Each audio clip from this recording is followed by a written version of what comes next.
स्वागत आहे तुमचं साजिरी गुजरी या चॅनलमध्ये.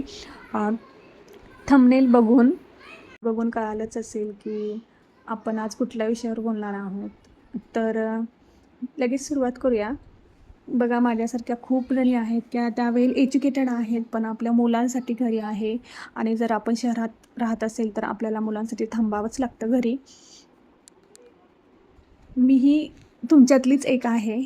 मला खूप असं पहिले वाईट वाटायचं, चिडचिड व्हायची. कारण सगळ्या मुलींचं असंच असतं, जेव्हा आपल्याला कोणी बोलतं की बाबा तू शिकून घरी बसली आहे मुलांसाठी, किंवा घरात कधीतरी अशी सिच्युएशन येते की आपल्याला असं वाटतं आपण उगाचच घरी थांबलो आहे, आपण जॉबच करायला हवा होता. बरोबर ना? तुमच्या बाबतीत पण कधीतरी असं होतच असेल. कारण माझ्याही बाबतीत खूप वेळेस असं झालेलं. पण थोड्या दिवसानंतर किंवा कधी-कधी आपल्या समाजामध्ये अशा काही घटना घडतात ना, की त्यामुळे आपल्याला असं वाटतं की नाही, आपण घेतलेला जो निर्णय आहे तो एकदम बरोबर आहे. मला असं वाटतं की बघा, आपण शिकलेलं असलं ना, तरी पण आपल्या मुलांच्या चांगल्या भविष्यासाठी आपण घरी आहोत. कारण आईची जागा कोणीच घेऊ शकत नाही. हां, जर तुमचे सासू-सासरे किंवा आई-वडील कोणी असेल तुमच्या मुलांना बघायला, तर तुम्ही 100% जॉब करू शकता. पण जर आपल्याला कोणीच नाही आहे आपल्याला सोबत, आपल्यालाच आपल्याला मुलांना बघायचं आहे, तर त्यांना डे केअरमध्ये ठेवू नका. कारण आपण जितकं मुलांना घडवू शकतो चांगल्या प्रकारे, किंवा मुलांना जेवढे चांगले संस्कार आपण देऊ शकतो, तितकं कोणीही देऊ शकत नाही आहे. आपण बघा, पैसा आज नाही तर थोड्या दिवसांनी कमवू शकतो, पण ही मुलांची जी फेज आहे ना, आपले लहान म्हणजे 1 ते 5 ते 7 वर्षापर्यंत त्यांना आईची खूप गरज लागते. म्हणून मला असं वाटतं की करिअरपेक्षा ह्या एजमध्ये तरी आपलं मुलांचं भविष्य खूप महत्त्वाचं आहे आपल्यासाठी.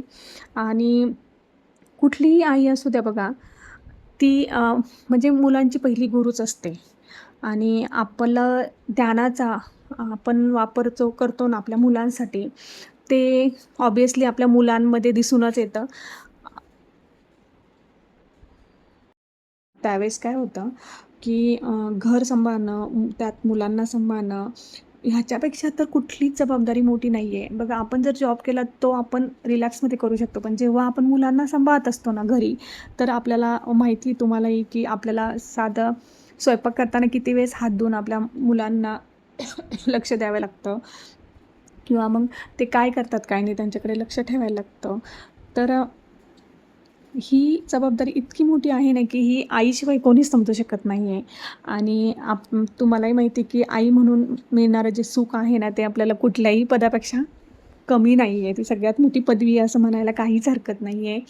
आणि आजकाल समाजामध्ये एवढ्या डेंजर घटना घडत आहे ना, की आपल्या मुलांना आपण त्यांच्याकडे लक्ष देणं, किंवा आपलं त्यांच्यासाठी किती महत्त्वाचे आहे, किंवा आपली कनेक्टिव्हिटी त्यांच्यासाठी किती महत्त्वाची आहे, हे आपल्याला दिसून येतं.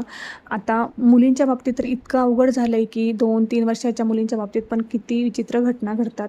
अक्षरशः मन सुन्न होतं. आणि कधी-कधी ना असं वाटतं, की अरे, आपल्याला मुलगी आहे म्हणून काही चूक आहे की काय? म्हणजे इतकं त्रास होतो आपल्याला.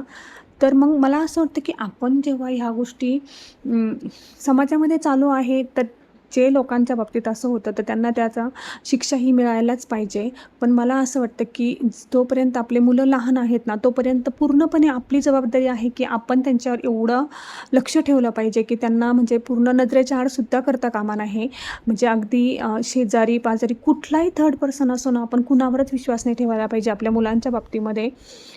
स्कूलमध्ये वगैरे तर ते ठीक आहे. बाहेर एकदा मोठे झाल्यानंतर ना, आपण त्यांना ह्या गोष्टी इतक्या महत्त्वाच्या आहे शिकवणं, की आपण मुलांना म्हणा, मुलींना म्हणा, घरात स्वयंपाक मुलींना शिकवतो, किंवा अभ्यासामध्ये प्रेशराईज करतात खूप ठिकाणी.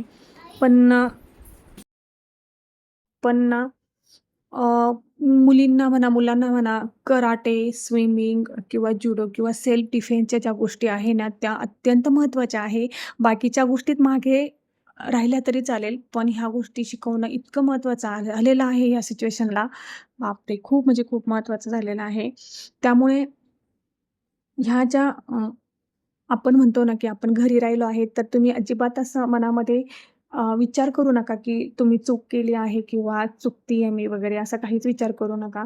कारण हे आपल्या मुलांच्या फ्युचरसाठी खूप खूप आहे. आणि आपल्या ज्ञानाचा वापर आपण नक्कीच आपल्या मुलांच्या यशामध्ये दिसून येतं आपल्याला. आता माझा मुलगा 6th स्टँडर्डला आहे, पण तो 2nd स्टँडर्डपासून मी त्याला पूर्ण 7 ते 8 वर्ष प्रॉपर त्याला दिलेली आहे. मी कुठलाही जॉब केला नव्हता. त्यानंतर जॉब केला, तोही मी 2च वर्ष केला आणि नंतरनं मी लगेच स्किप केला. कारण तो 2nd स्टँडर्डला असल्यापासून स्वतः सगळा अभ्यास करतो. म्हणजे आम्ही काहीच त्याला अभ्यास घेत नाही. मी तुम्हाला त्याचा रिझल्टही एखाद्या व्हिडिओमध्ये दाखवेल. खूप हुशार आहे. कारण आपण मुलांचा बेस जर म्हणजे असा स्ट्राँग केला ना, तर मुलांना पुढे आपल्या काहीच त्रास होत नाही किंवा म्हणतात ना, मुलं अभ्यासाला बसत नाही, मुलांचं मन लागत नाही वगैरे. या गोष्टी खूप महत्त्वाच्या असतात. आपण त्याचा बेससाठी जर आपण त्यांना वेळ दिला पूर्ण, तर त्यांच्या त्या कॉन्सेप्ट आहेत त्या पूर्ण क्लिअर होतात. त्यामुळे त्यांना पुढे जाऊन प्रॉब्लेम होत नाही. तर तो फक्त आता काही क्युरी झाला ना, तरच आम्हाला विचारतो आणि आम्हीही ऑब्व्हियसली त्याला वेळ देतो आणि एवढंच की पुश करायचं काम करतो, की त्याच्याकडे दुर्लक्ष करत नाही. या गोष्टी तर आपण करायलाच पाहिजे. अशाच पॅरेंटिंग टिप्स किंवा मोटिव्हेशनल टिप्स पाहिजे असेल, व्हिडिओला लाईक, सबस्क्राईब आणि शेअर करा. तुम्ही ह्या फेजमध्ये असेल तर मला नक्की कमेंट करा आणि तोपर्यंत तुमची काळजी घ्या आणि सगळ्यात जास्त मुलांची काळजी घ्या, मुलांना वेळ द्या. व्हिडिओ आवडला असेल तर भेटूया अशाच एका नेक्स्ट व्हिडिओमध्ये. तोपर्यंत बाय.